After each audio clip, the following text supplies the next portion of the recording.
السلام عليكم ورحمة الله وبركاته. ازيكم عاملين ايه؟ يا رب تكونوا بألف صحة وخير وسلام. في بداية الفيديو بتاعنا النهاردة كالمعتاد نترحم على كل أمواتنا، ربنا يرحمهم ويغفر لهم ويسامحهم ويجعل مثواهم الجنة يا رب. ونتمنى لكل اخواتنا وحبايبنا ربنا يتم شفاهم يا رب يا رب على ألف مليون خير، ودايما يكونوا منورين حياتنا.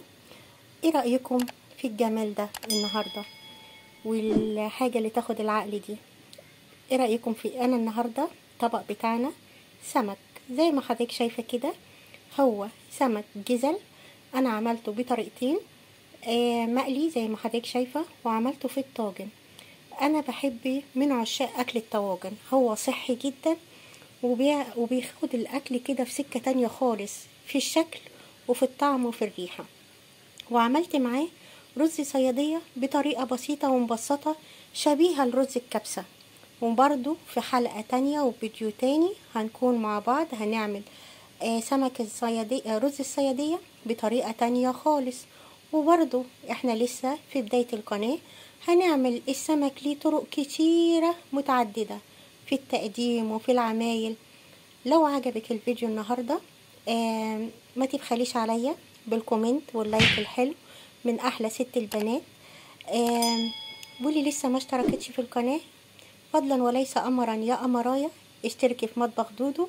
ولو في اي تعليق او اي كومنت تفضلي اكتبيه، سواء بالايجابي او السلبي، لاني معاكم وبيكم ان شاء الله القناة ترتقي لكل ما هو افضل واحسن معاكم باستمرار من مطبخ دودو. ولو عجبتك الاكل قوليلي، ولو ما عجبتكيش برضو قوليلي، ولو عندك طريقة تانية اكتبيلي في الكومنتات ونجربها مع بعض من مطبخ دودو. وبألف هنا.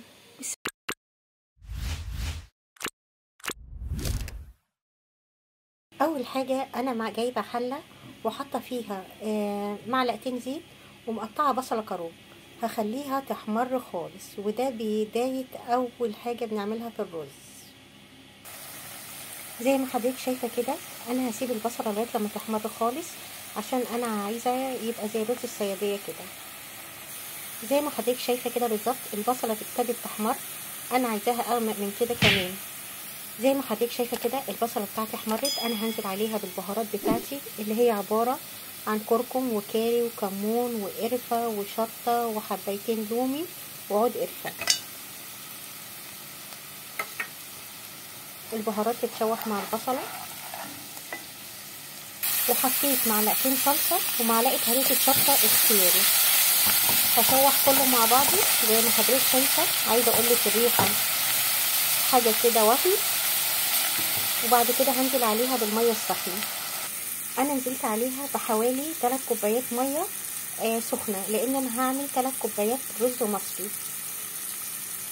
زي ما حضرتك شايفة كده بعد ما نزلت بال3 كوبايات مية سخنة، انا ظبطت حياء الملح وحطيت ربع معلقة السكر، بتعادل التوازن بتاعت البهارات والحموضة اللي بتبقى في الصلصة. المية كده غليت بتاعتي زي ما حضرتك شايفة، انا هسقط فيها الرز. سقطت الرز زي ما حضرتك شايفة كده بالظبط، وهقلبه، وبعد كده هسيبه بعد ما ياخد غلوة يبتدي يتشرب هسويه على نار هادية.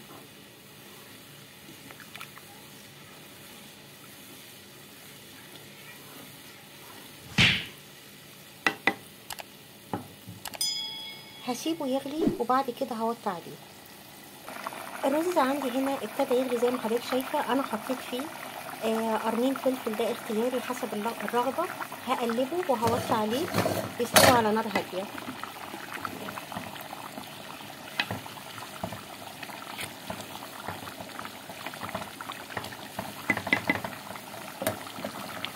هغطيه وهوطي عليه واسيبه يستوي على نار هادية، وهوطي عليه من البوتاجاز.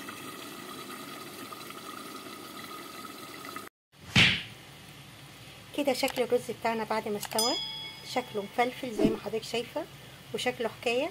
تعالي معانا بقى نشوف هنقدم كل الحاجات دي مع بعض ازاي. الرز وطاجن السمك والسمك المقلي، تابعيني.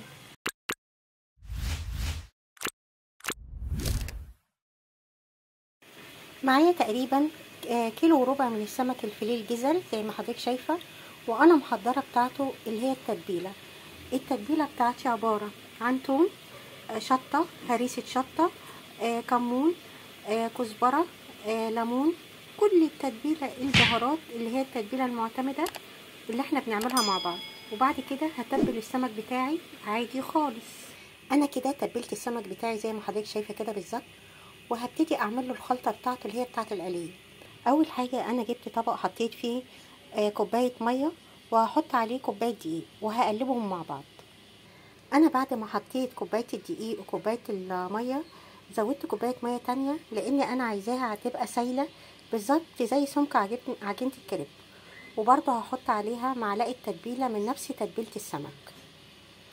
حطيت تتبيله السمك زي ما حضرتك شايفه، وهبتدي اقلبها كل الخليط كله مع بعض. بص حضرتك انا عايزاها زي تبقى سايله كده، ما تبقاش سميكه وما تبقاش العجينه تقيله.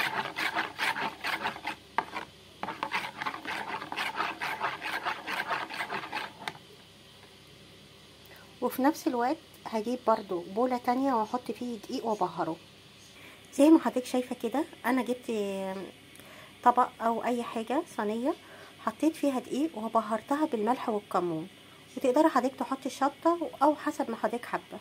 انا هحط السمك في العجينة السايلة، وبعد كده هبدره بالدقيق، وبعد كده في طاسة سخنة هقليه عادي خالص. زي ما حضرتك شايفة كده انا حطيت السمك في العجينة السايلة وهغطسه فيه وابتدي ابدره بالدقيق الجاف. بعد كده في طاسه سخنه وزيت غزير هنزل عليه بالسمك زي ما حضرتك شايفه كده بالظبط. انا نزلت بالسمك في طاسه سخنه قوي، ولازم تكون سخنه.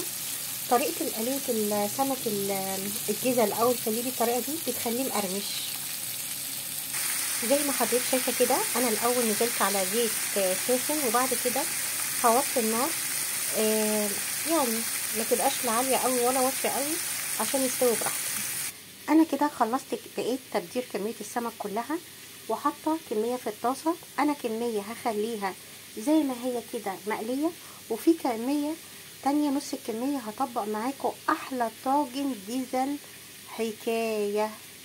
زي ما حضرتك شايفه كده لون قليه السمك. انا هبتدي اطلع اول جزء. زي ما حضرتك شايفه كده انا طلعت اول كميه، وما شاء الله مقرمشه وحلوه قوي. وحطيت الكميه التانية زي ما حضرتك شايفه كده في الصينيه او الطاسه. انا رصيت السمك زي ما حضرتك شايفه كده بالظبط، وهنزل عليه بالكميه الباقيه من التسبيكه.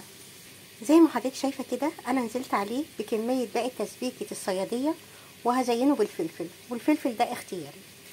وده كان شكل طاجن السمك قبل ما ادخله الفرن. شكله كده مش قادره اقولك الريحه والشكل. وكمان شوفوا معايا بعد ما يطلع من الفرن. يا رب ينول اعجاب حضراتكم.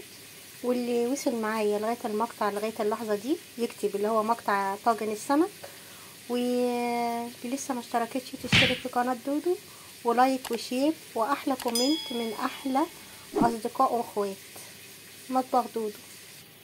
وده كده شكل السمك المقلي بتاعنا بعد ما خلصنا كل الكميه. تعالوا شوفوا بقى هنقدم الجمال ده ازاي بعد ما الطاجن بتاعنا يطلع من الفرن.